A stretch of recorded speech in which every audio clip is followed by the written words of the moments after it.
Pois é, a gente dá uma paradinha aqui na política e na economia do Brasil para olhar um pouco o que acontece lá fora, a escalada de tensões no Oriente Médio, principalmente depois daquela manifestação de Donald Trump, né? Ele subiu o tom contra o Irã e afirmou que uma civilização inteira iria morrer esta noite.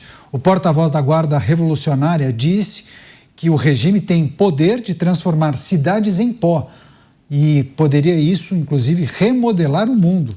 Vamos acionar o Eliseu Caetano, nosso correspondente internacional, vai trazer os detalhes, as atualizações. Eliseu, seja bem-vindo, uma ótima noite a você.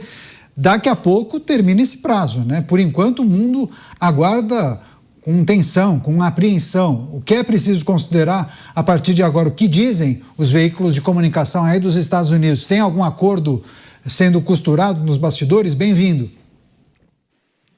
Tem sim, viu, Caniato? Muito boa noite para você e para todos que acompanham a programação da Jovem Pan. A gente vem chegando ao vivo direto dos Estados Unidos porque, como você bem disse, o mundo está neste momento acompanhando com tensão e muita apreensão as tomadas de decisões, tanto daqui dos Estados Unidos, sobretudo de Donald Trump na capital americana, Washington DC, quanto lá do Irã. A atual liderança do regime dos ayatollahs estão na capital, em Teherã, também se mobilizando para responder e responder à altura. Agora, respondendo à sua pergunta, o Caniato, existe sim uma diplomacia nos bastidores tentando arrefecer essa temperatura, tentando resolver essa questão com uma possível extensão do prazo. O primeiro-ministro do Paquistão, o Shehbaz Sharif, pediu agora há pouco formalmente ao presidente Donald Trump uma extensão de 2 semanas no deadline para dar tempo de negociação.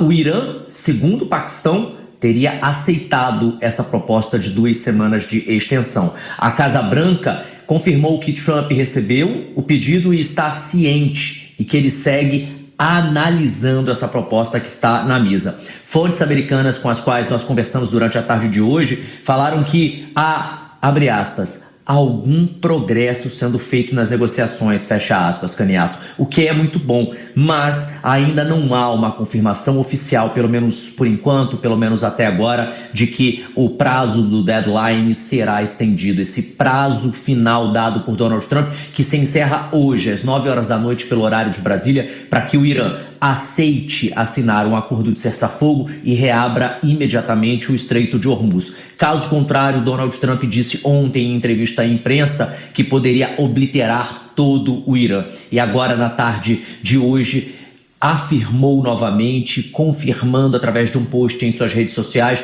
de que a nação iraniana poderia ser completamente devastada, varrida do mapa. Não está claro ainda como Donald Trump poderia fazer isso. Durante a tarde eu conversei com analistas militares que me disseram, olha, militarmente seria pouco provável que Donald Trump fizesse uma incursão por terra ao Irã, dada a própria infraestrutura do país e as dificuldades de infraestrutura também iranianas. Seria ou um ataque nuclear ou um ataque militar aéreo, como ele tem feito. Os militares com os quais eu conversei durante a tarde de hoje me disseram, olha, estamos de sobreaviso, mas como destruir um país inteiro? O mais provável, segundo algumas fontes nossas, Caniato, é que Donald Trump comece atacando bases militares, como já tem sido feita ao longo dos últimos dias, mas também bases de energia e até mesmo bases nucleares, para causar um verdadeiro apagão lá no Irã. Então nós temos essas duas questões acontecendo nesse momento, a diplomacia tentando costurar um acordo e também os militares se preparando para uma possível ordem de Donald Trump, que pode aí atacar infraestruturas iranianas como usinas de energia, ponte, apesar dele apostar, abre aspas, que uma civilização inteira pode morrer na noite de hoje. Aliás, post esse que ele disse que a população pode nunca mais voltar. Mas, ao mesmo tempo, Caniato, Donald Trump foi Donald Trump, e no mesmo post ele disse o seguinte, abre aspas, ele deixou uma brecha, né? Talvez algo revolucionariamente maravilhoso possa acontecer nessa noite, fecha aspas. Agora, Caniato, é importante a gente atualizar o nosso ouvinte, telespectador, internauta, daquilo que está acontecendo agora, neste momento. A gente está falando muito do deadline, do prazo final. Mas e o que está acontecendo nesse momento lá no Oriente Médio? Bom, há ainda ataques americanos e israelenses acontecendo. Só hoje os Estados Unidos fizeram mais de 90 strikes em alvos militares, principalmente na ilha de Harg, que é o principal hub de exportação de petróleo do Irã, mas ainda não tocaram nas instalações de óleo e de gás críticas do país. Israel teria atacado 8 pontes no Irã, plantas petroquímicas em Assalouieh, em Mashahar, e também uma fábrica de alumínio em Arak. Segundo o jornal New York Times, pelo menos 3 pessoas teriam morrido durante um ataque americano-israelense em Kashan.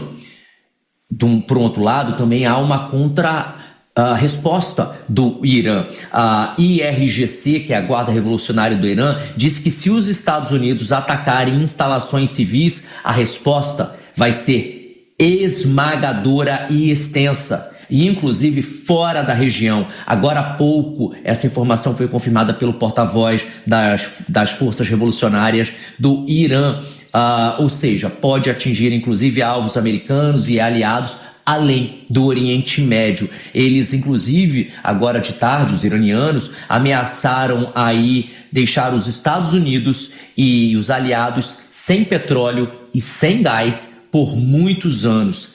O porta-voz iraniano falou em, abre aspas, medidas recíprocas imediatas e proporcionais, fecha aspas. Vale lembrar, Caniato, que o Irã parou as conversas indiretas que estavam acontecendo com os Estados Unidos no início da tarde de hoje. O embaixador iraniano no Paquistão disse que a diplomacia, apesar dessa pausa, deu um passo para frente, porque esse acordo costurado pelo Paquistão foi às pressas para a mesa da atual liderança iraniana e para a liderança dos Estados Unidos agora no início da noite. Então há uma forte expectativa de que Donald Trump mantenha essa característica dele de também voltar atrás nas decisões tomadas, não realize um ataque e aceite esse período de extensão de um prazo que terminaria hoje às 9 horas da noite pelo horário de Brasília, para mais pelo menos 2 semanas. A gente também não pode deixar de falar do esforço que está sendo feito em Nova York, na ONU, na Organização das Nações Unidas, Caniato, porque por lá a ONU tentou na tarde de hoje uma resolução para forçar a reabertura do Estreito de Hormuz,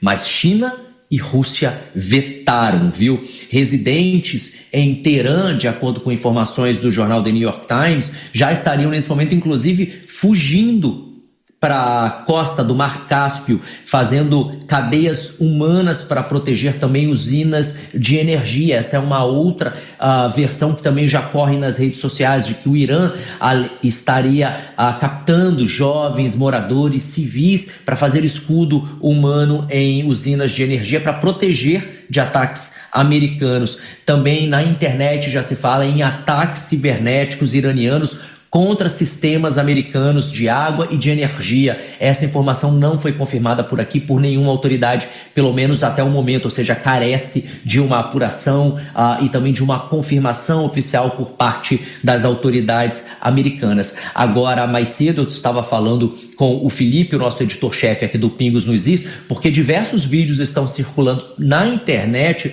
mostrando americanos preparando caças, aeronaves, mostrando movimentações militares. Aparentemente esses vídeos são reais, não seriam fabricação por IA, por inteligência artificial, mas boa parte desses vídeos foram gravados na semana passada, são vídeos mais antigos, não são vídeos de hoje. Então, enquanto jornalistas também, que somos, né, no dia do jornalista, é importante a gente deixar esse tique aqui, esses vídeos, ou boa parte desses vídeos que estão nesse momento circulando nas redes sociais, mostrando movimentação militar, caças sendo preparados, não são do dia, não são de hoje, pelo menos o que garante o Pentágono. Então é importante a gente deixar isso bem claro, porque os Estados Unidos enviaram aí portas-aviões, né, o Abraham Lincoln, o Gerald Ford, vários caças F-35, F-22, tanques aéreos e destroyers lá para o Golfo, né? Então, data hoje, não há ainda um relato de nova mobilização massiva de caças, pelo menos nas últimas horas. Essa informação que circula na internet através de vídeos, portanto, reforço, não estão confirmadas pelas autoridades americanas do Pentágono, do Departamento de Guerra ou de Defesa, né, daqui dos Estados Unidos. Do lado iraniano também há muitos vídeos percorrendo a internet, com declarações de contra-ataques, que aliás, inclusive, até batem com aquilo que o porta-voz da Guarda Revolucionária falou agora há pouco, né, que vem retaliação forte se os Estados Unidos cruzarem essa linha vermelha das instalações civis. E, Caniato, a nossa equipe de reportagem de internacional, eu, aqui dos Estados Unidos, Luca Bassani, estaremos durante toda essa noite de hoje acompanhando as movimentações, minuto a minuto, e, claro, traremos juntos todas as atualizações ao longo da programação da Jovem Pan. Pois é, importante essa informação do Eliseu a respeito do reforço no contingente militar norte-americano na região, porque esses vídeos chamaram a atenção muitas pessoas. Poxa, então certamente acontecerá, né, esse ataque norte-americano. Importante esse destaque do Eliseu, mencionando que trata-se de um conjunto de materiais que foram publicados na semana passada. Agora, Eliseu, muita gente chegando aqui na nossa audiência, as pessoas sempre querendo se informar. O prazo dado por Donald Trump vence a que horário? Horário de Brasília, 21 horas, 9 horas da noite. Tem alguma coisa na agenda de Donald Trump? Depois das 9 horas, tem alguma coisa na agenda? Ele fará um pronunciamento? Conversará com os jornalistas ou não? Saberemos por meio da imprensa norte-americana.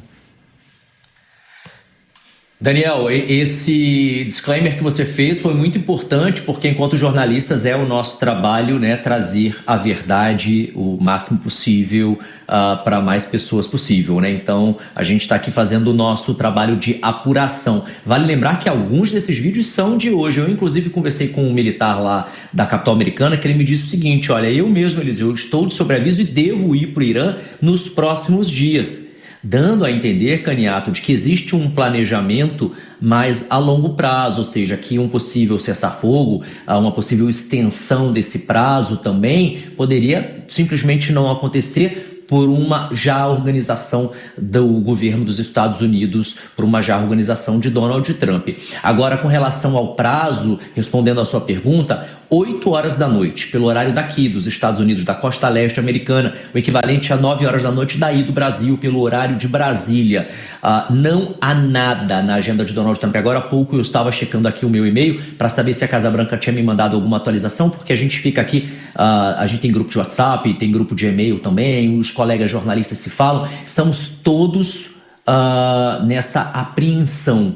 Há uma apreensão geral nesse momento, não apenas na Casa Branca, mas de jornalistas, correspondentes espalhados por todo o país, como eu, que estou aqui em Miami, no sul da Flórida, acompanhando para a gente conseguir as informações oficiais a tempo ou em tempo real para trazer para a nossa audiência. Então, prazo final, 9 horas da noite pelo horário de Brasília, para que o Irã aceite um acordo de cessar-fogo e reabra imediatamente o Estreito de Hormuz. Se isso não acontecer, Caniato, não há uma confirmação de que no minuto seguinte, ou seja, às 9 horas da noite e 1 minuto pelo horário de Brasília, ataques possam começar a acontecer no Irã, ou novos ataques comecem a acontecer no Irã imediatamente. Essa informação eu tentei confirmar isso durante todo o dia de hoje e não consegui.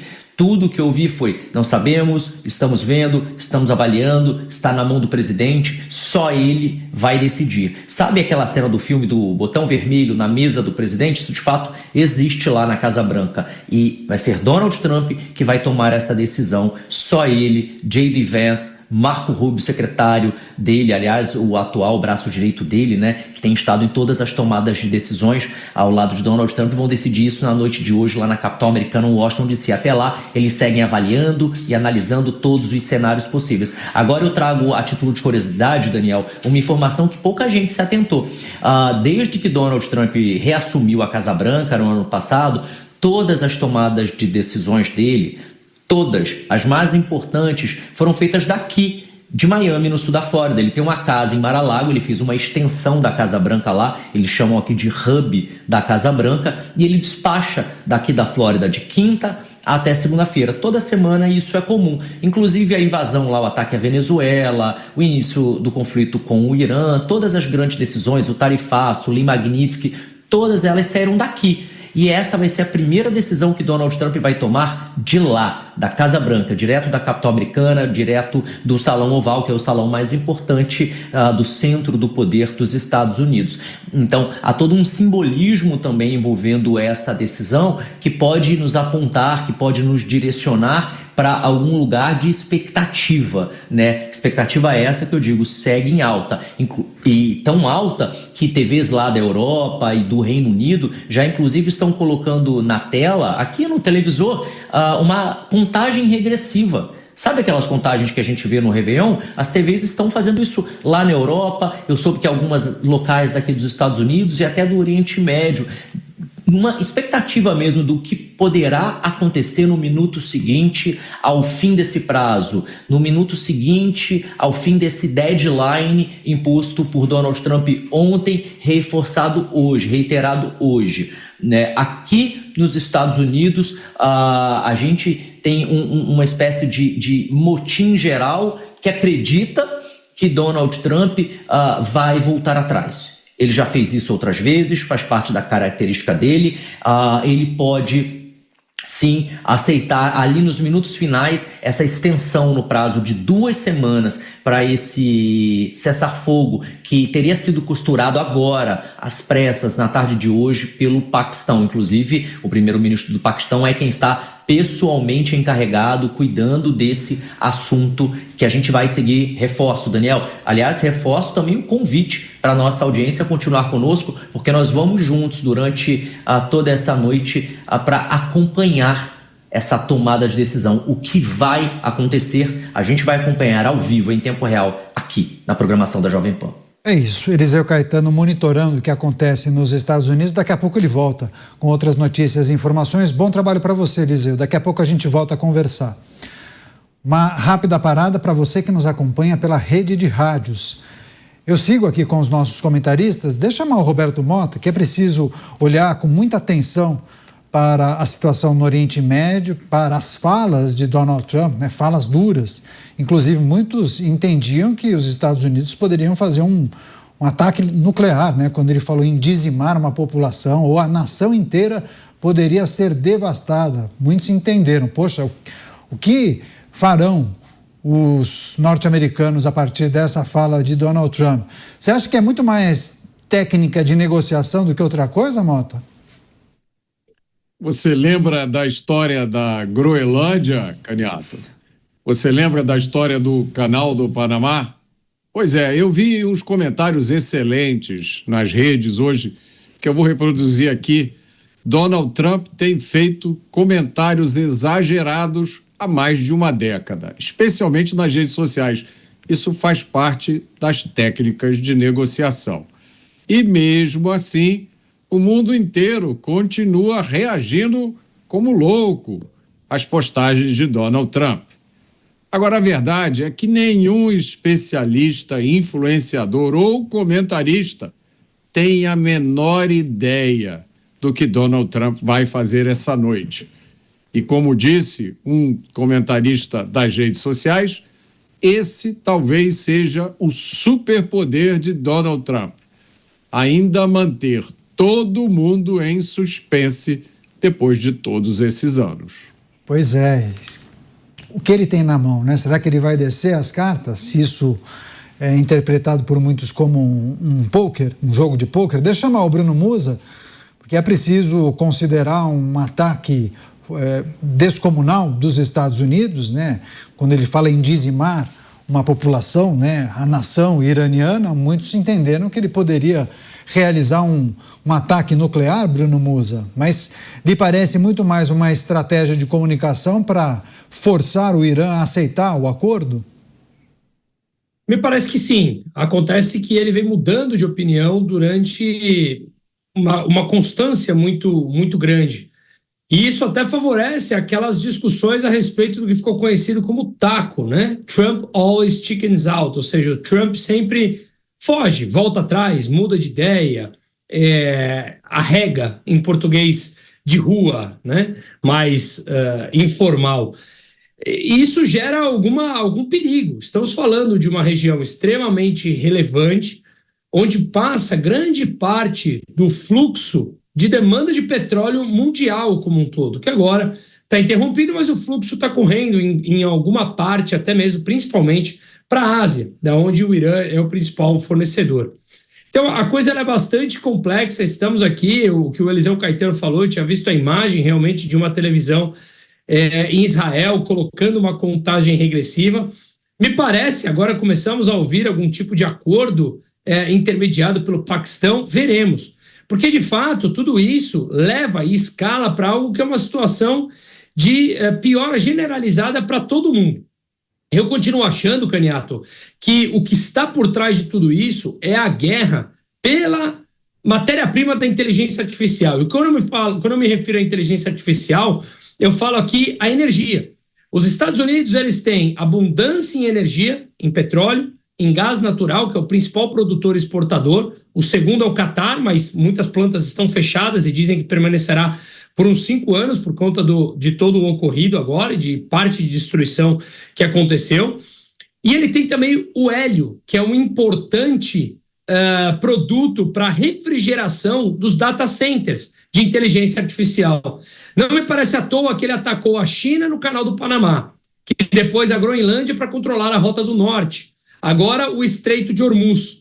Vale lembrar que ele tem mais previsibilidade e segurança em contratos, o que atrairia investimentos de data center para os Estados Unidos e não para a região mais complicadas. E ele tem saída para o Atlântico e para o Pacífico. E vizinhos, tanto ao norte como ao sul, que dificilmente entrarão em guerra, para não dizer impossível, com os Estados Unidos. Então, tudo isso me parece ser a um custo muito alto, isso sim, claro, com diversos erros, diversas mudanças de estratégia ao longo do caminho, mas uma briga muito mais pela energia da inteligência artificial, que é a guerra final contra a China. E o Irã é o meio, uma vez que ele controla o Estreito de Hormuz. Então aqui você teria abundância de energia a preço mais barato nos Estados Unidos, com segurança e previsibilidade dos contratos e o controle da logística pela energia. Não estou fazendo juízo de valor, estou tentando encontrar uma estratégia em meio a tudo isso, até onde pode chegar, que para mim é esse cenário muito mais profundo do que simplesmente mudar o regime do Irã. Pois é, recebendo a Rede Jovem Pan, todos conectados aqui com a gente em Os Pingos nos Is, a expectativa, né, da comunidade internacional em relação ao prazo que foi estipulado por Donald Trump para o Irã aceitar ou não um acordo de cessar-fogo e também reabrir o Estreito de Hormuz. Chamar o Luiz Felipe Dávila. Dávila vai trazer suas reflexões e também a figura do Paquistão, né, que fez um pedido adicional a Donald Trump, a extensão do prazo em 2 semanas, para que esses atores possam avançar com talvez até alteração no projeto na proposta que foi firmada, redigida, de cessar-fogo e nesse processo de convencimento, né, Dávila? Mas, enfim, todos acharam, muita gente achou exagerada a manifestação de Donald Trump quando disse que iria dizimar a nação iraniana. Muitos entenderam que ele estava o quê? Se referindo a uma bomba nuclear, uma arma nuclear, para falar em dizimar uma população inteira, né? Uma reação exagerada, irresponsável, que não condiz com quem é presidente da maior potência econômica, militar e política do mundo. Quando você está no cargo de presidente dos Estados Unidos, não é apenas o interesse nacional que está em jogo, é o interesse do mundo, é o interesse da ordem mundial. Por isso, espera-se de uma pessoa que está sentada nesta cadeira que tenha ponderação, que tenha clareza na sua estratégia, evidentemente, mas que não coloque em risco o mundo inteiro, achando que, no fundo, esse tipo de ameaça é um tipo de jogo de videogame. Isso tem consequências dramáticas para o mundo, como bem lembrou o Musa, na questão energética. Então, esperava-se de um presidente da República dos Estados Unidos uma atitude mais comedida, mais responsável e mais de acordo com a tradição da política americana, e não com uma postura de um governo ditador da América Latina. Parece esses ditadores de paizinho pequeno. Então, isso causa tensão no mundo, não ajuda a melhorar a situação, e nós não podemos esquecer o outro lado, uma teocracia governada por fanáticos que estão acostumados ao sacrifício e que não têm medo de tamanha ameaça de Trump, porque acreditam que esta, no fundo, é uma guerra santa e que, se tiverem que lutar contra o Ocidente ou contra Israel, vão lutar até o fim, até a morte. Então, é uma conversa de malucos, é uma conversa de um país, uma teocracia de fanáticos e uma resposta irresponsável da maior e mais importante nação econômica, política e militar do mundo.